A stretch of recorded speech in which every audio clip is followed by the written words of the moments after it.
everyone, my name is Sylvia Widyarini with NPM 2441149 from Management Class 24B. Today I'm going to present a complete introduction to statistics, including basic concepts, measure skills, the importance of statistics, and the main types and method used in statistical analysis. Let's begin the presentation. Jadi di sini yang pertama ada pengertian dari statistika. Jadi, statistika adalah ilmu yang berhubungan dengan cara mengumpulkan, mengolah, menganalisis, menafsirkan, dan menyajikan data sehingga menghasilkan informasi yang bermakna dalam berbagai bidang seperti ekonomi, bisnis, pendidikan, kesehatan, dan pemerintahan. Statistika digunakan untuk memahami fenomena, memecahkan masalah, dan membuat keputusan yang lebih akurat. Statistika membantu kita merangkum data yang banyak menjadi informasi yang sederhana dan mudah dipahami. Misalnya, dari ribuan data penjualan, kita dapat mengetahui rata-rata penjualan, tren kenaikan, atau prediksi untuk waktu mendatang. Lalu selanjutnya ada konsep dasar dalam statistika. Jadi yang pertama ada data.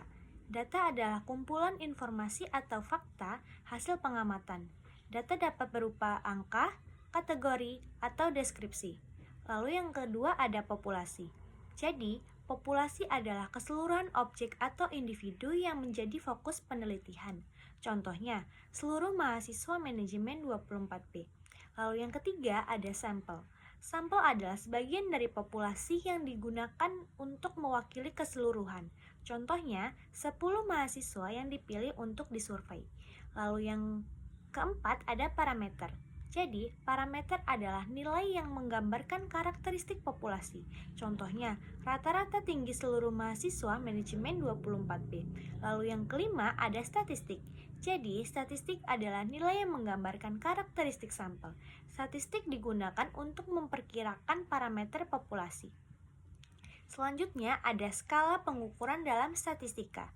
Dalam statistika, data diukur menggunakan 4 jenis skala. Yang pertama ada skala nominal, yaitu digunakan untuk mengelompokkan data berdasarkan kategori tanpa urutan. Contohnya, jenis kelamin, warna favorit, dan jenis makanan. Lalu yang kedua ada skala ordinal, yaitu memiliki kategori yang memiliki tingkatan atau peringkat.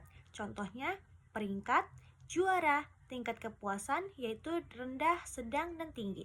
Lalu yang ketiga ada skala interval, memiliki jarak yang sama antara nilai namun tidak memiliki nol absolut. Contohnya suhu dalam Celcius dan kalender tahunan. Lalu yang keempat ada skala rasio, yaitu memiliki interval yang sama dan memiliki nol absolut. Contohnya berat badan, tinggi badan, pendapatan, dan usia. Skala rasio adalah yang paling lengkap karena memungkinkan perbandingan langsung seperti 2 kali lebih besar atau setengah dari nilai tertentu. Selanjutnya, mengapa sih statistika itu penting? Jadi, statistika penting karena yang pertama dapat membantu pengambilan keputusan. Statistika membantu menyajikan data yang dapat digunakan sebagai dasar untuk membuat keputusan rasional. Misalnya, perusahaan menggunakan data penjualan untuk menentukan strategi pemasaran yang tepat. Lalu yang kedua, dapat menyederhanakan informasi yang kompleks. Data yang sangat banyak dapat diringkas menjadi grafik, tabel, atau statistik sederhana seperti rata-rata sehingga lebih mudah dipahami. Lalu yang ketiga, dapat landasan penelitian ilmiah. Dalam penelitian, statistika digunakan untuk menguji hipotesis, menganalisis hasil eksperimen, dan memastikan bahwa temuan yang dihasilkan valid dan reliable. Dan yang keempat, dapat merencanakan dan peramalan, yaitu statistika digunakan untuk memprediksi masa depan seperti tren ekonomi, kebutuhan pasar, atau jumlah produksi. Dan yang terakhir dapat mengurangi ketidakpastian.